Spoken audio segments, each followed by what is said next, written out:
পৃথিবীতে 7 জন আজও অমর আছে, যারা জীবনে কোনোদিন মরবে না। 7 জন চিরতরে অমর। তারা কারা কারা? অশ্বত্থামা বলির্ব্যাসু, অশ্বত্থামা বলির্ব্যাসু, হনুমাংশ্চ বিভীষণা, হনুমাংশ্চ বিভীষণা, পরশুরামশ্চ, পরশুরামশ্চ, সপ্তম ইতি চিরঞ্জীবিহীন, সপ্তমিতি চিরঞ্জীবিহীন। অশ্বত্থামা, বলি, ব্যাসদেব, হনুমান, বিভীষণ, কৃপাচার্য, পরশুরাম। বুঝে নেওয়া গেল? ভালো করে বুঝে নিন। তাহলে অশ্বত্থামা কোনোদিন মরবে না। রাবণ কি মরে গেছে? কংস মরে গেছে? মন রেখে বলে আজ রাবণ রাজা কলি যুগে মারা গেছে। প্রতি ঘরে ঘরে খুঁজলে পাবে কত রাবণ বেঁচে আছে। কেউ থাকলে কিন্তু আমায় গালাগালি দেবে, আমি জানি দেবে, দিলেও কিছু আসে যায় না। রাবণ নেই।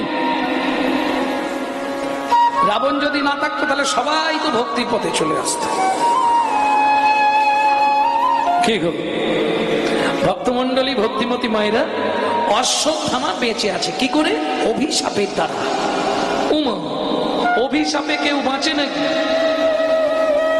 অভিশাপ দিলে কেউ বাঁচে? সে তো মরেই যায়। ভালো করে বুঝবে, যে সময় পঞ্চপাণ্ডবকে শেষ করতে হবে, কোমর ভাঙা অবস্থায় হ্রদের তীরে পড়ে আছে কে? দুর্যোধন। কাকে ডাকলেন? গুরুদেবের ছেলে কে? অশ্বত্থামা। তুমি যদি আমার একটা উপকার করতে পারো, কেমন? আমি তোমাকে আমার এই মুকুটটা দিয়ে দেবো, রাজ সিংহাসন দেব, অর্ধেকটা রাজত্ব দিয়ে দেবো। কি করতে হবে? আজ রাত্রিতে, আস্তে কথা বলো না, আজ রাত্রিতে রণ শিবিরে গিয়ে পঞ্চপাণ্ডবকে হত্যা করতে হবে। গুরুবৎ গুরুপুত্রেষু, দ্রোণাচার্য মারা গেছে, অশ্বত্থামা এখন সব। এটা জানেন তো? গুরুবৎ গুরুপুত্রেষু, গুরুদেব যদি মারা যায় তার পুত্র হবে সেই স্থানের অধিকারী। তাহলে অশ্বত্থামা, দ্রোণাচার্য গুরুকুলের গুরু, এখন অশ্বত্থামা গুরু। অশ্বত্থামা বললে, দুর্যোধন, এইটুকু কাজের জন্য তুমি এত ভাবছো? আজ রাতেই 5টাকে ফিনিশ করে দেবো, কোনো চিন্তা নেই। কিন্তু চুক্তি একটাই, অর্ধেক রাজত্ব, সোনার মুকুট, রাজ সিংহাসন। দেখুন লোভ মানুষকে কোথায় নিয়ে যায়। হরি বল, হরি বল। ব্রাহ্মণের ছেলে যে কাজটা ব্রাহ্মণের করার কথা নয়, সে কাজটা ব্রাহ্মণের ছেলে করছে। এবার কলিযুগে দেখুন করছে না? যে কাজগুলো ব্রাহ্মণদের নয় সেগুলো ব্রাহ্মণরা করছে। দুঃখ কোথায় জানেন? কদিন আগে একটা জায়গায় গানে যেতে যেতে গাড়ি থেকে নেমে দোকানদারকে দুটো কথা শোনালাম। খারাপ ভাবুক আর ভালো ভাবুক, কিছু আসে যায়নি। লিখেছে শ্রীকৃষ্ণ সুহাউস। বাবু কত বড় বুকের পাটা! ভগবানের নামে জুতোর দোকান, কত বড় অন্যায়! ধূপের প্যাকেটে কৃষ্ণের ছবি, ধূপের প্যাকেটে গোবিন্দের ছবি, ধূপের প্যাকেটে মহাপ্রভুর ছবি। কত বড় অন্যায় জানেন? যেখানে সেখানে পড়ে থাকছে, সেখানে কেউ প্রস্রাব করছে, কেউ থুতু ফেলছে। কত বড় অপরাধ! এখনো বাংলার মানুষ সচেতন নয়। নিজের ধর্মকে পয়সার নজরে, পয়সার জন্য নিজেই বিক্রি করে দিচ্ছে। হ্যাঁ, কষ্ট এইগুলোই লাগে। তবে লোকটা স্বীকার করলো, বাবা আমি কাল থেকে বোর্ড চেঞ্জ করব। আপনি যখন বলছেন, অবশ্যই এ কি ভুল করছেন আপনি? শ্রীকৃষ্ণের শু হাউস, আর নাম পেলেন না আপনি? পাদুকালয়, পাদুকা ভবন, অন্য কোনো নাম দিন। সমাজটা তো শেষ করে দেবেন আপনারা। ভক্তমন্ডলী, ভক্তিমতী মায়েরা, এখনো প্রতিবাদ করুন যেখানেই দেখবেন। আজকে হিন্দু ধর্মটা সব ধর্মের পিছনে পড়ে যাচ্ছে শুধু নিজেদের দোষে। আপনাকে যদি মারধর করে রাস্তায়, আপনার পাশ বাড়ির লোক মুখটা আড়াল করে নিয়ে বাড়ি চলে যাবে, কোনো প্রতিবাদ নেই। কিন্তু অন্য ধর্মের একটা ছেলের গায়ে হাত দিন দেখে গোটা গ্রামের লোক ঝেঁটি চলে আসবে। কোথায় একতা? ভক্তমন্ডলী, ভক্তিমতী মায়েরা, গভীর রাত্রিতে, আজকে রাত্রিতে যাবে অশ্বত্থামা ঠিক করলো। কি করতে? পঞ্চপাণ্ডবের 5টা মুন্ডু যদি কেটে এনে তুমি আমাকে দেখাতে পারো, আমার সর্বস্ব তোমাকে দিয়ে দেবো। কে বলছে? দুর্যোধন। বাহ, ধর্মের কল বাতাসে নড়ে। যখন হ্রদের তীরে দুর্যোধন বলছে অশ্বত্থামাকে, সেই সময় কৃষ্ণ হরিবোল হরিবোল তার পিছনের রাস্তা দিয়ে হেঁটে যাচ্ছে, কান পেতে শুনছে কথাটা। বাহ, সুন্দর। ওইখান থেকেই কৃষ্ণ অভিনয় শুরু করে দিয়েছে। কি অভিনয় শুরু করলো? মাথাটা ধরেই রথের ওপর বসে পড়লো। অর্জুন বললে, সখা তোমার কি হলো? তুমি অমন করছো কেন? মাথায় কিছু হলো? কিচ্ছু হয়নি, ফাঁকা জায়গায় যেতে হবে আজকে রাত্রে। হ্যাঁ, হস্তিনাপুর থেকে ফাঁকা জায়গায় চলো, নদীর ধারে, না হলে মাথার যন্ত্রণা সারবে না। কে কে যাবে? 7 জন, পঞ্চপাণ্ডব, দ্রৌপদী আর সাত্যকী। সবাই উঠলো রথে, একজন যাবে না। সে কে? দ্রৌপদী। কৃষ্ণ, আমার 5টা বাচ্চার অনশিবিরে ঘুমাচ্ছে, আমি যাব না, তুমি এদেরকে নিয়ে যাও, এদেরকে ঘুরি নিয়ে এসো। আসতে। কৃষ্ণ বললে, যাবে না কেন? আমি তো মা, 5টা ছেলেকে ছেড়ে চলে যাব কেন? ওরা কি একবারে বাচ্চা, দুধের শিশু? ওরা কি কিছু বোঝে না? বুঝলেও কৃষ্ণ, আমি যাব না, তুমি আমার ওপর ভরসা রাখো, চলো। কে দেখবে এদেরকে? আমি ব্যবস্থা করে দিচ্ছি। দেবাদিদেব মহেশ্বরকে ডাকলেন। কি করতে হবে প্রভু? ত্রিশূল নিয়ে সারাক্ষণ এই গেটে পাহারা দেবে, একটা মাছি পর্যন্ত না ভেতরে যায়। ভোলানাথ দাঁড়িয়ে আছে, চেহারাটা তো বিশাল। কৃষ্ণ সবাইকে নিয়ে চলে গেলেন। ভক্তমন্ডলী, ভক্তিমতী মায়েরা, গভীর রাত্রিতে অশ্বত্থামা এসেছে। কে? আমি বলে তোমার প্রিয় ভক্ত অশ্বত্থামা। অশ্বত্থামা? এত রাতে? বাবা তুমি এখানে কেন? আরে আমি দায়িত্বে আছি, পাহারা দিচ্ছি। 5 জন ঘুমাচ্ছে না? কে আর এটা ভোলেনাথ বলছে না তো? 5 জন ঘুমাচ্ছে। ও শশাঙ্ক শেখর বাঘাম্বর হর বিনাকি পানি ভোলা। শশাঙ্ক শেখর বাঘাম্বর হর বিনাকি পানি জয় গোলা। বিভূতি ভূষণ শঙ্করী ভূষণ রজত ভূষণ গলে হারের মালা। বিভূতি ভূষণ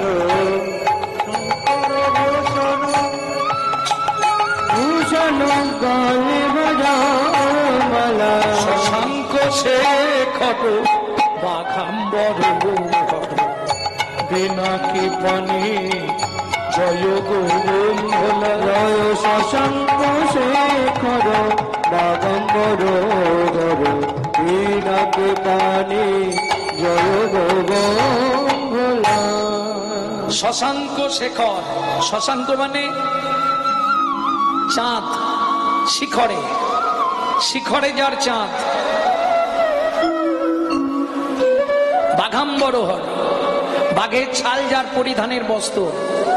পিনাক পানি, পিনাকি পানি, পিনা মানে পিনাক, পিনাক পিনাক মানে ত্রিশূল, পানি মানে হাত। বুঝে নেওয়া গেল? বিভূতি ভূষণ রজত ভূষণ, ওই ছাই মেখে থাকে না, গলে হাড়ের মালা, কে? শিব। একদম মহা খুশি অশ্বত্থামা, তুই এই গান শিখলি কোথায়? অপূর্ব গেয়েছিস, অপূর্ব। আয় দুজনে বসি, তুই আর একটা গান ধর আর আমি একটু টান দিয়ে নি। শিব তো হরি বল, শিব একদম দম দিয়ে গেজা খেয়েছে, আর অশ্বত্থামা গান গেয়েই যাচ্ছে। কি চাস তুই আমার কাছে বল? বলে বাবা আমাকে একটা তরবারি দাও। ত্রিশূল নিস তো নিয়ে যা, তরবারি কোথায় পাবো? বলে বাবা তুমি সব পারবে, একটা তরবারি দাও। কি করবি? দরকার আছে, যাব এক জায়গায়। শিব তো বোঝেনে, দিয়ে দিয়েছে তরবারি। অশ্বত্থামা টুক করে রণ শিবিরের ভেতর ঢুকে গিয়ে কোমরের গামছাটা খুলেছে।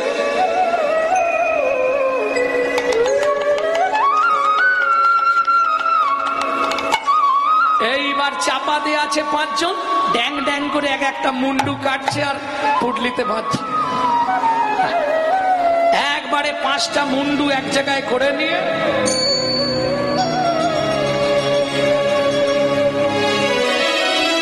মাথায় করে নিয়েছে। ব্রাহ্মণের ছেলে কি মহাপাপী দেখো, গোটা গা দিয়ে রক্ত ছচ্ছর করে বইছে।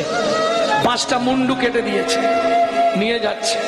অশ্বত্থামা মনের সুখে যাচ্ছে, কোনো চিন্তা নেই। শিব তো এদিকে ভোম হয়ে বসে আছে। হরি বল, হরি বল, হরি বল। ভক্তমন্ডলী, ভক্তিমতী মায়েরা, এইবার চলুন। অশ্বত্থামা চিৎকার শুরু করেছে, দুর্যোধন তোমার ইচ্ছা পূর্ণ হয়ে গেল। এই দেখো 5টা মুন্ডু কেটে নিয়ে চলে।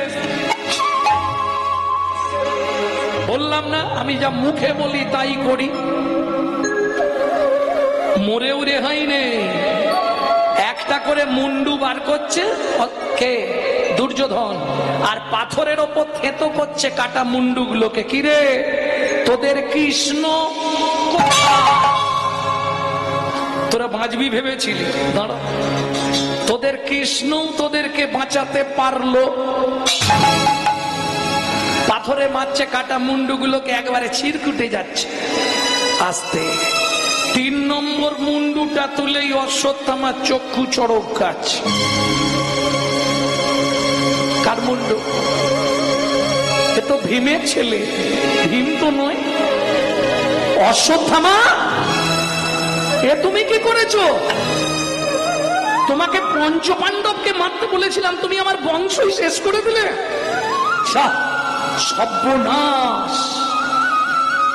এ কোথায় পঞ্চপাণ্ডব? তুমি তো দ্রৌপদীর 5টা ছেলের মুন্ডু কেটে দিয়েছো।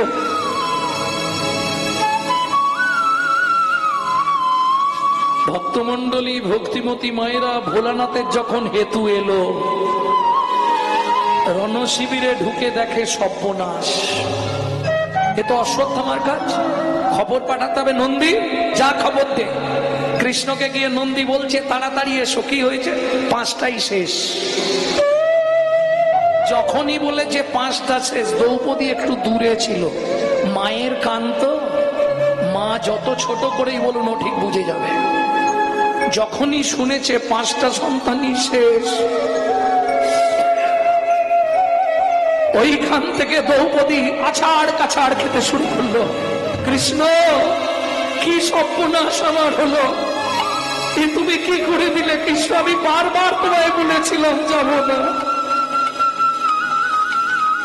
কৃষ্ণ বলছে দ্রৌপদী কেঁদো না, আমি তো আছি, কোনো চিন্তা করো না, চলো দেখি কি হলো।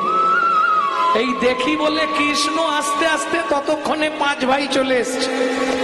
আর 4 ভাই মিলে এত মারছে শিবকে, শিবের ওঠার ক্ষমতা নেই। প্রচুর মেরেছিল শিবকে। মেরেছিল মানে কি, সে কোনো ঠিক ঠিকানা নেই। এমন মেরেছিল শিব 7 দিন মাটি ছেড়ে উঠতে পারেনি, পড়েই ছিল 7 দিন। এত মার মেরেছে। রাগে শিব বলে শোন, তোরা আমার সঙ্গে যে ব্যবহার করলি 5 জন, আগত কলিযুগে তোরা জন্মগ্রহণ করবি রায় ভবানন্দের পঞ্চপুত্র হয়ে। শুনেরা, আমাকে এই অপমান করার জন্য তোদেরকে বৈষ্ণব চরণ ধরে কাঁদতে হবে, তবে চৈতন্য মহাপ্রভুর কৃপা পাবি।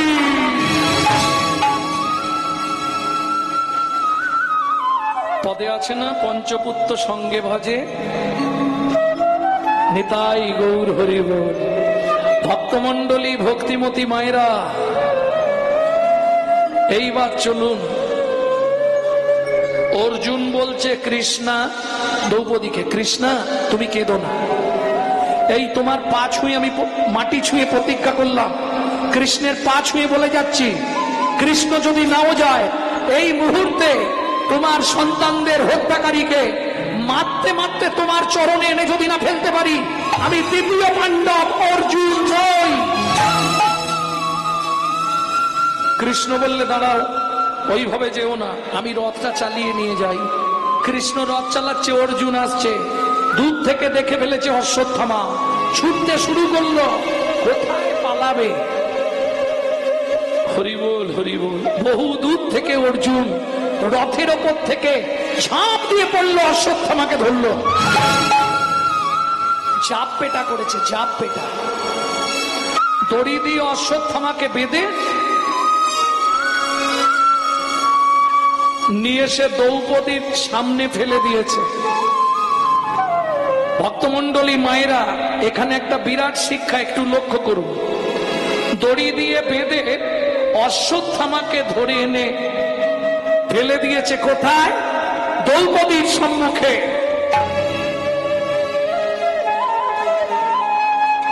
সবার প্রথম দ্রৌপদী মুখ থেকে আওয়াজ দিচ্ছে অর্জুন, তৃতীয় পাণ্ডব বলো কৃষ্ণ, অশ্বত্থামার দড়িটা খুলে দাও। কেন? কেন খুলে দেব? কেন? কৃষ্ণ বলছে অর্জুন অশ্বত্থামাকে মেরে দাও, আর দ্রৌপদী বলছে অশ্বত্থামার দড়িটা খুলে দাও। ভক্তমন্ডলী, ভক্তিমতী মায়েরা, কি বিচার হবে ভাবুন। এবার এ খুব দ্বন্দ্ব বেঁধে যাবে। এবার একটা কথা শুনিয়ে রাখি, ভজনের অনুকূল আর ভজনের প্রতিকূল। কেমন? যেটা ভজনের অনুকূল না হবে তার কথা ত্যাগ করা যায়, সে গুরুদেব হোক আর ভগবান হোক। যদি বলে, যেমন জানেন তো এখনকার গুরুদেবরা বাড়িতে এলে গুছিয়ে রান্না টান্না হয়, গঙ্গা ফল টল করে। গুরুদেব বলছে বাবা চিন্তা নেই, বিধান আছে, মাছ খাবার শাস্ত্রে বিধান আছে, কোনো চিন্তা নেই, ওটা একটু শুদ্ধ করে নিলেই হবে।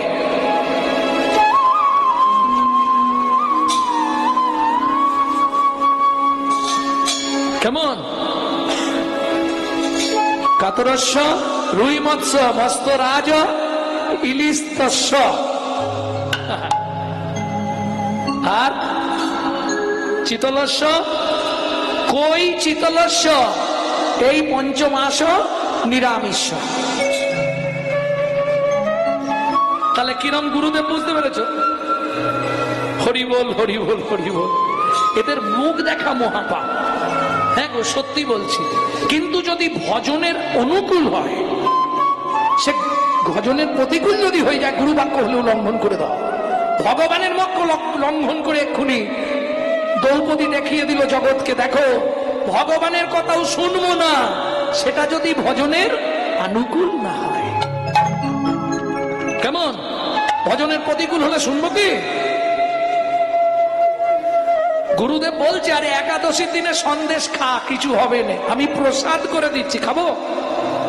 ও গুরুদেব মাথায় তো, আমার ব্রত আমি নষ্ট করব? কোনোদিন নয়। চলুন, ওটাই প্রমাণ হবে এক্ষুনি। কৃষ্ণ বলছে অর্জুন অশ্বত্থামাকে মেরে ফেলো, দ্রৌপদী বলছে অর্জুন কোনোভাবেই অশ্বত্থামার গায়ে আঘাত করো না। কেন? গুরুদেবের অঙ্গে আঘাত করলে তার 7 জনমের ভজন নষ্ট হয়ে যায়।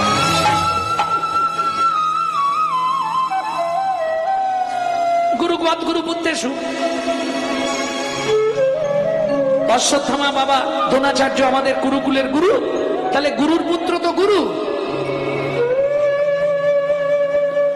কোনো কথা নেই অর্জুন, তুমি দ্রৌপদীর কথা শোনোনি? ওর বাচ্চাগুলো মারা গেছে তো ওর মাথাটা একটু খারাপ হয়েছে, তুমি অশ্বত্থামাকে মারো। অর্জুন তুলেছে এবার তীর, আর কোনো কথা হবে না। কৃষ্ণের বাক্য অর্জুন শুনবেই। অর্জুন তীরটা তুলে মারতে যাবে, দ্রৌপদী এসে সামনে দাঁড়িয়ে গেল অশ্বত্থামা। কি হলো? তীর নামালে কেন? মারো। কৃষ্ণ তুমি সরে যাও। সরবো না। কৃষ্ণ তোমাকে হাত জোড় করে 2টো প্রশ্ন করব, তুমি যদি উত্তর দিতে পারো তাহলে আমি এখান থেকে চলে যাব। কে বলছে? দ্রৌপদী। কি কি 2টো প্রশ্ন? প্রথম বলবো, আমার তো 5টা ছেলে মরে গেল, আমার জন্য পঞ্চ পাণ্ডব আছে, কিন্তু অশ্বত্থামার মা দ্রোণাচার্যের স্ত্রী কীর্তি দেবী এখনো বেঁচে আছে, তার কিন্তু ওই একটা অশ্বত্থামা ছাড়া আর কেউ নেই। কৃষ্ণ অশ্বত্থামাকে মারো, তাতে আমার দুঃখ নেই, কিন্তু তুমি আমার 5টা সন্তানকে ফিরিয়ে দিতে পারবে তো? যদি আমার 5টা সন্তানকে তুমি ফিরিয়ে দিতে পারো তাহলে অশ্বত্থামাকে মৃত্যুদণ্ড দাও, না হলে আমার 5টা গেল, আবার একটা মায়ের একটা যাবে। এটা কি ঠিক? কৃষ্ণ স্তম্ভিত ভগবান শ্রীকৃষ্ণ অবনত মস্তকে দাঁড়িয়ে পড়েছে। অর্জুনকে ইশারা করছে কৃষ্ণ, দ্রৌপদী যা বলুক তুমি মেরে দাও। কৃষ্ণ আমার দ্বিতীয় কথাটা শুনে আদেশ দিও, মারবে কি মারবে না। তুমি বলেছিলে ব্রাহ্মণ বদাগত নহে, ব্রাহ্মণের অঙ্গে আঘাত করার অধিকার কারো নাই। অশ্বত্থামা ব্রাহ্মণের ছেলে, তাকে মানলে মহাপাপ হবে, গুরু বদের ভাগী হবে, গুরু হত্যার পাপ লাগবে। অতএব কৃষ্ণ তুমি অর্জুনকে দিয়ে দয়া করে এই পাপ আর করিও না।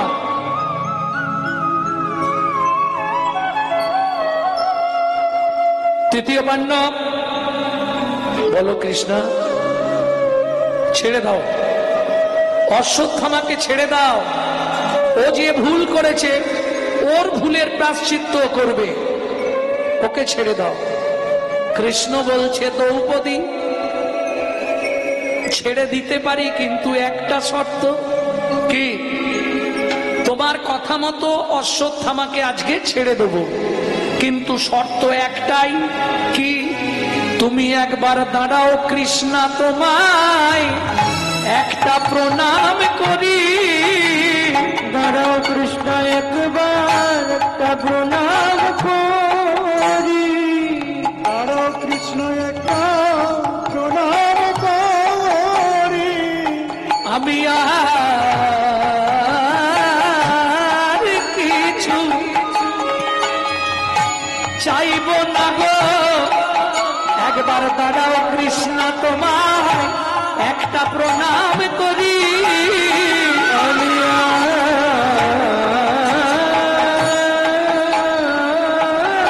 আর কিছু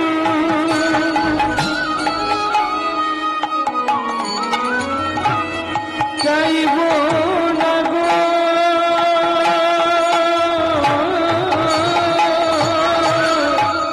দাঁড়াও কৃষ্ণ একটা প্রণাম করি। তুমি জ্ঞানে রাখি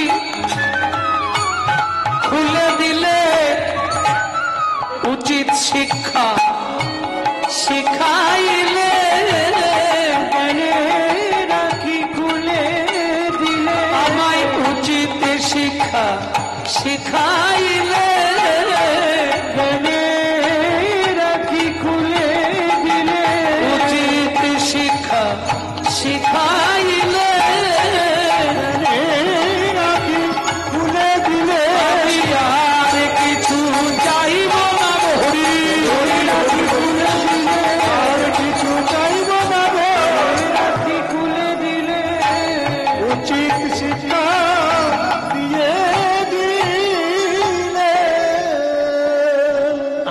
7জন অমর হয়ে আছে পৃথিবীতে, খুঁজলেই পেয়ে যাবেন।